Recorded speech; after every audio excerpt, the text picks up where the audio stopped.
Šiandien žiniose Kaune pagerbti daugiau kaip 80 laisvės gynėjų.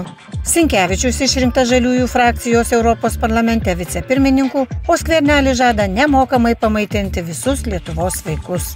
Kaune prasidėjo mįslinga Kauno švaros, kuria valdo Matijošaičio žmonės, restruktūrizacijos operacija kodiniu pavadinimu Mutatis Mutandis. Kam to reikia ir kokia iš to nauda miestui, žino tik jos iniciatoriai. Jau netrukus kaimo turizmo sodybose legaliai liesis naminukė. Europos komisija neužkirto kelio jos įteisinimui. Ir jau šiandien prasideda kasmetinis festivalis Operetė Kauno pilyje, šįkart skirtas Giacomo Puccini šimtmečiui. Kaune Lietuvos karininkų ramovėje per iškilmingą ceremoniją pagerbti daugiau kaip 80 Lietuvos valstybės laisvės gynėjų. Šiandien mums visiems čia yra svarbi diena. Pagerbėme tuos savanorius, kurie 1990 metais stojo ginti Lietuvos, rizikuodami ir savo gyvybę, ir sveikatą, nes nieks nežinojo, kuo viskas baigsis. Prisimenam, kokia atrodė dar tuomet stipri ta imperija, Sovietų sąjunga, kuri žvangino ginklais, grasino pasmaugti Lietuvos nepriklausomybę, o parama iš vakarų, iš laisvojo pasaulio tuomet buvo tik tai, sakyčiau, moralinė, simbolinė. Būdavo ne vienas atvejis, kai Rusijos kariškiai nestodavo, kai reikėjo ir padangas užšaudyti, ir reikėjo netgi ginklų spynas užtraukti, ir buvo tikrai labai sudėtingų situacijų. Pagarba visiems. Lietuva, tėvynė mūsų. Šie himno žodžiai nuolat skamba mūsų širdyse. Jie skambėjo ir tuomet, kai savo kūnais gynėme televizijos ir radijo bokštus, kai gynėme parlamentą. Jie skambėjo ir tuomet, kai nepabūgę represijų stojote tarnauti atsikuriančiose trapios valstybės institucijose.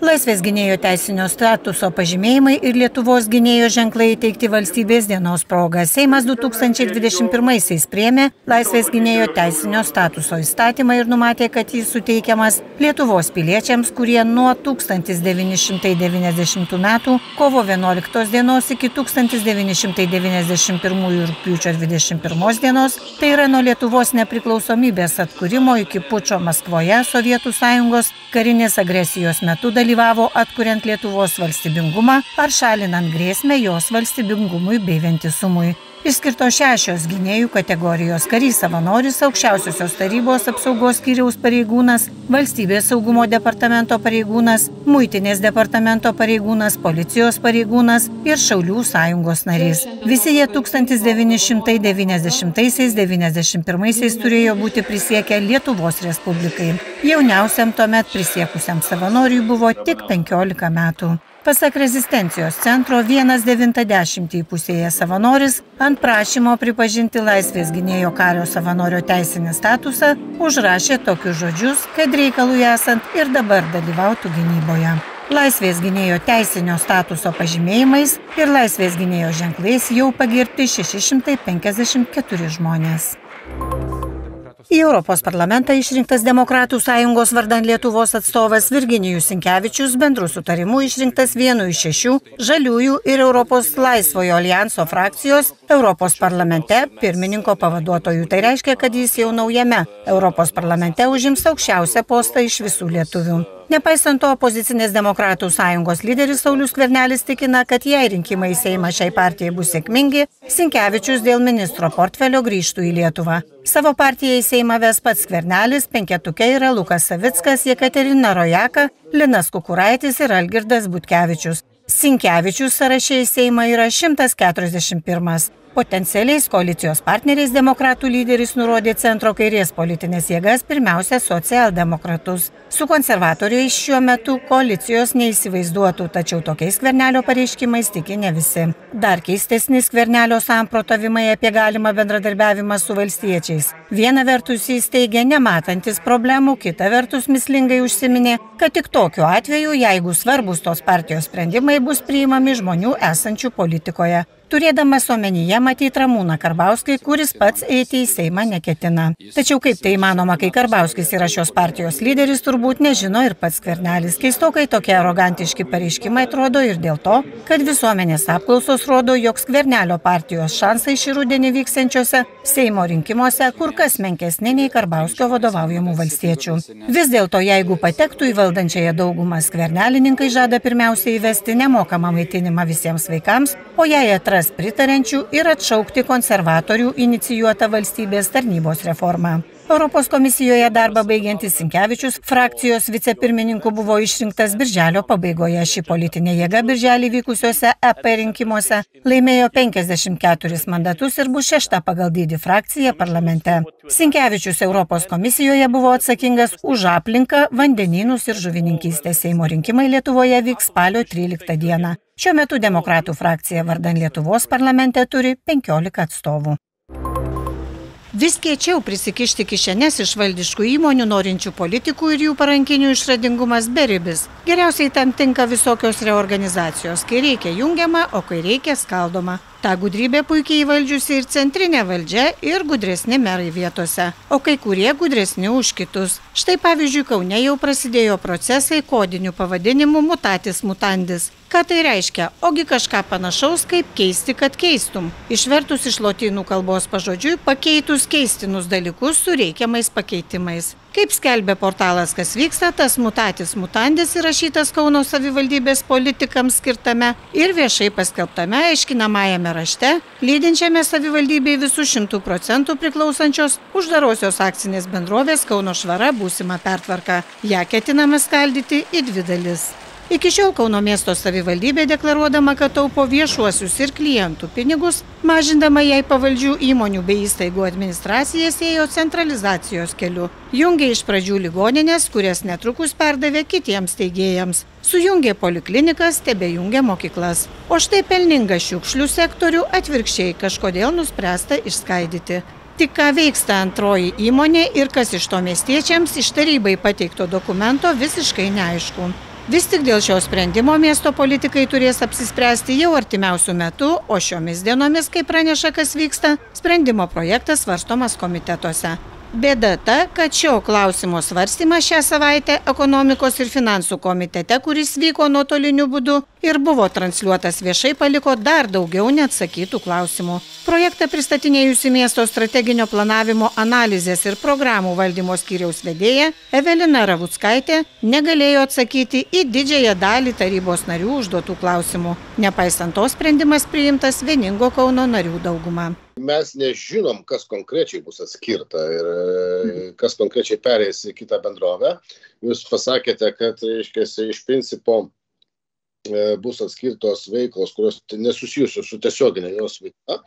Tai gal, kai bus parengtas aiškus atskirimo planas, tai būtų galima teikti tarybai. Nes dabar tai, kadangi tai nesvarbu, kad yra UAB, bet akcijų didžiausias turėtojas yra Kauno miesto savivaldybė, o mes ir atstovaujam tą Kauno miesto savivaldybę, tai kol nėra aišku, ką atskirinėjom į ką, tai kalbėti apie kažkokį tai reiškiasi balsavimą, tai yra mažiausiai kvaila. Nieks versle taip nedaro. Savivaldybės priklausanti įmonė iš principo ir turėtų atlikti tik savivaldybei priklausančias funkcijas ir tos, kurių netikslinga perduoti privačiam sektoriui. Iš principo, toks turėtų būti ir yra. Tai koks dabar tada tikslas, klausimas apskritai, tada kam savivaldybė pirma, tada atlieka tas funkcijas, kurių jinai net neturėjo imtis. Ir antras dalykas, tada kodėl mes atsiskiriam, nes teoriškai jinai tas funkcijas galėtų tiesiog ypač nepelningas susimažinti. Tai čia iš viso kaip iki šito lygmens daėjo, kad dabar turi būti kažkoks priimtas sprendimas, kuris iš viso kabo ore, nes neaišku, nei kokie santykiai, čia nenoriu daugiau kartotis. Šita vieta keista, tiesiog pats principas. Na tai iš tikrųjų turbūt šiai dienai tikrai negalėčiau komentuoti kažko daugiau nei pati bendrovė. Jie tiesiog irgi grindžia tuo, kad nori išsigryninti tam tik veiklas, jų kažkokias kryptis.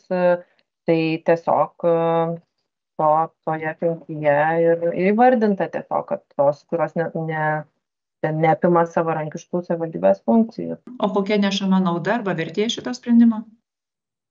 Tai tiesiog bus labai aišku, tada, kaip sakyt, Kauno švaros labai, kaip sakyt, kryptingas veiklų vykdymas, tai ką jie, ta prasme, pagal savivaldybės savarankiškas funkcijas atlieka, tai ir tada kitos bendrovės jau jai bus, kaip sakyt, tai kas neturėtų būti švaros.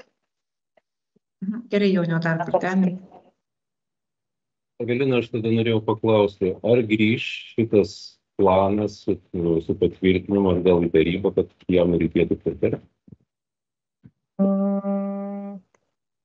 Bijau dabar sumeluoti, dalį tikrai sprendimų priims pats meras kaip turtinių neturtinių teisių įgyvendinimo, tai turėčiau pasitikslinti iš tikrųjų, norėčiau patikslinti tada pateikti atsakymą. Manau, kad apsime susipažinti, persiųsti tarybos nariams, tai nebus problema, bet nesu tikra, kad tai bus kaip sprendimų priėmimo kontekste. Kas vyksta primena, kad šiuo metu bendrovei Kauno švara vadovauja buvęs Kauno mero Visvaldo Matijošaičio patarėjas Saulius Lazauskas, o įmonės valdyboje net 2 iš 3 asmenų yra siejami su Kauno mero šeimos verslo įmonėmis. Petras Ganiprauskas, kuris nurodomas kaip Kauno švara valdybos pirmininkas, šiuo metu užima vadovaujamas pareigas UAB Vičiūnai, o valdybos narys Gediminas Ganatauskas dirba vadovaujančiose pareigose UAB Grovart Group ir UAB Kauno Saulėtekis. Trečioji valdybos narė Roma Vosilienė yra Kauno miesto savivaldybės administracijos, ekonomikos ir finansų skyriaus vedėja. Europos komisija neprieštarauja siūlymui įteisinti tradicinio alkoholinio gėrimo naminukės gamybą kaimo turizmo sodybose. Seimo ekonomikos komiteto parengtoms alkoholio kontrolės įstatymo pataisoms Europos komisija ir ES išsamios nuomonės nepateikė, todėl projektas artimiausių metų bus įtrauktas į darbotvarkę. Pasak komiteto pirmininko Kazio Starkevičiaus, priimti įstatymą planuojama Seimo rudens sesijoje. Balandžio 2 dieną projektas buvo pateiktas Europos komisijai, pradėta jo notifikavimo procedūra ir priėmimas atidėtas 3 mėnesiams. Įstatymo pataisas priėmus ūkininkams būtų leidžiama iki 65 laipsnių stiprumo gėrimo pagaminti 100 litrų per metus. Jis negalėtų būti parduodamas, o tik naudojimas savo ar šeimos poreikiams arba degustuoti vietoje. Operetė Kauno pilyje jau įsikūrė vieno iš pagrindinių Kauno simbolių papėdėje ir kviečia kauniečius bei miesto svečius į spalvingą muzikos šventę, jau tapusią tradiciniu miesto muzikinio gyvenimo akcentu. Šiais metais organizatoriai pagrindinius renginius vyksiančius Liepos 5 ir 6 dienomis skiria pasauliniu mastu minimoms ryškiausio italų verizmo atstovo, kompozitoriaus Giacomo Puccini 100-osioms mirties metinėms pažymėti. Tarptautinis festivalis Operetė Kauno pilyje puoselėja muzikinės tradicijas. Ir šiais metais mes būtent į šią puotą pakvietėme operą. Turėjome per 23 operetės metus, turėjome ir baletą, ir, žinoma, operetė karaliauja, bet opera šiais metais todėl, kad yra Pučinio, italų kompozitoriaus, yra 100-osios mirties metinės. Ir visas muzikinis pasaulis būtent švenčia šią datą. Todėl mes irgi grįžome prie karalienės operos ir nusprendėme statyti Pučinio operą Madame Butterfly. Todėl pradėjo viskas ir rituliuotis. Ir kadangi veiksmas vyksta Japonijoje, mes iškart pradėjome mąstyti, kaip mums pakviesti solistus iš Japonijos. Ir mums tai pavyko. Pagrindinius vaidmenius atlieka 4 Japonijos solistai ir, žinoma, maestro Yoshido. Šis būtent dirigentas yra jisai savo muzikinį kelią paskyręs Pučinio muzikos studijoms. Todėl tai vis tiek yra toksai scenoje, pasakyčiau, išvysite ir lietuvių, ir japonų tiesiog muzikinę mozaiką. Lauko scenoje prie Kauno pilies rodomas Giacomo Puccini operos Madame Butterfly spektaklis minės ne tik kompozitoriaus 100-asias mirties metinės, bet ir operos sukūrimo 120-metį. Kūrinio pasirinkimą lėmė ir ypatingas Kauno bei Japonijos ryšys, kurio inspiracija prieš 85 metus diplomatiniai tarnybai į Lietuvą paskirto Čijūnės Sugiharos pagalba holokausto persekiojamiems žmonėms. Operos pastatymui festivalio organizatoriai užmezgė ryšius su Japonijos ambasada Lietuvoje ir šios šalies menininkais. Šitas bendradarbiavimas iš tikrųjų įvyko labai per trumpą laiką, labai intensyvus darbas buvo, mes visi esam labai angažuoti, mums visiems yra labai nekantru pamatyti galutinį rezultatą ir jau paskutinių repeticijų metu tikrai paaiškėjo, kad mums iš tikrųjų pavyko ir mes turėsime fantastišką renginį, fantastišką operą ir aš tikrai žinau, kad rytoj bus geras oras ir labai laukiam visų žiūrovų, nes tai yra unikali proga. Šiaip tokio lygio pastatymus žmonės perka labai brangius bilietus, o operetės festivalyje mes kviečiam žiūrovus nemokamai, mūsų Pilies slėnis yra didelis, talpina labai daug žmonių ir tikrai opera nėra ilga ir jinai yra labai įdomi, intensyvi, veiksmas labai greit vystosi ir tai yra visiems skoniams, ir melomanams, ir tiems, kurie mėgsta sekti dramos įvykius. Na, šitą istoriją, tam tikrų metų, 2014-2018 metais ši opera buvo pasaulio top 5. Opera Madame Butterfly diriguos japonų dirigentas maestro Hirofumi Yoshida. Didžiąją dalį savo kūrybinės veiklos skyręs būtent Giacomo Puccini muzikai. I'm really excited now. So it's the first conducting. Labai laukiu rytojaus pasirodymo. Lietuvoje diriguosiu pirmą kartą. Tai bus mano pirmasis pasirodymas Lietuvoje, tiksliau būtent Kaune. Japonijoje tai labai gerai žinomas miestas, kartu prisimenant ir Sugiharą. Kaune yra muziejus skirtas Sugiharai, jis buvo Japonijos konsulas prieš maždaug 100-metį. Kaunas yra tikrai labai gerai žinomas Japonijoje, todėl tai buvo šiokia tokia mano svajonė atvykti čia ir svajonė išsipildė. It was kind of my dream to come here, and the dream came true. Siekiant atspindėti operos Madame Butterfly siužeto tolimųjų rytų spalvas, maestro Yoshida Japonijoje ir Bolonijoje surengė dainininkų atrankas į pagrindinius operos vaidmenis. Jose dalyvavo kelios dešimtys solistų. Visi solistai dainuoja tiek Europos, tiek Azijos operos teatruose.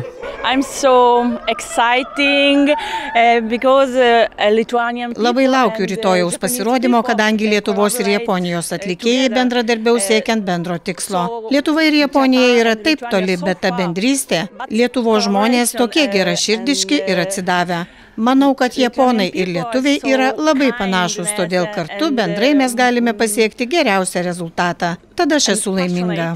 Kitus vaidmenis operoje atliks žymus Lietuvos solistai. Japonijos, Italijos ir Lietuvos solistų būriui gros Kauno valstybinio muzikinio teatro simfoninis orkestras, dainuos teatro choras.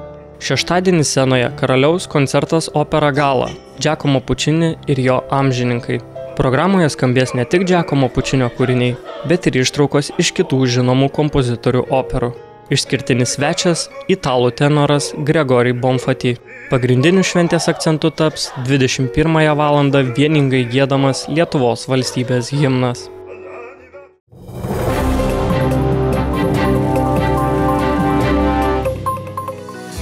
Šventinį šeštadienį numatoma graži saulėta diena, trumpo lietaus galbūt sulauks tik šiaurės vakarinis pakraštys. Vėjas pietvakarių pietų naktį 6–11, dieną 8–13 m/s. Temperatūra naktį 9–14, pajūryje 15–17, dieną 23–28 laipsniai šilumos. Tačiau sekmadienį iš vakarų priartės aktyvus Atlanto ciklonas, su juo ir šaltasis atmosferos frontas, kuris atneš ir liūčių, ir škvalą, galbūt net krušą, bet bus tvanku, perspėja sinoptikai. Rygoje mažai debesuota, naktį apie 14, dieną iki 24 šilumos, Taline lietus, Perkūnija, čia nuo 13 iki 20 laipsnių. Mažai debesuota Varšuvoje, oro temperatūra naktį apie 15, dieną iki 30 laipsnių, giedra Kyjive, naktį apie 15, dieną iki 24 laipsnių šilumos.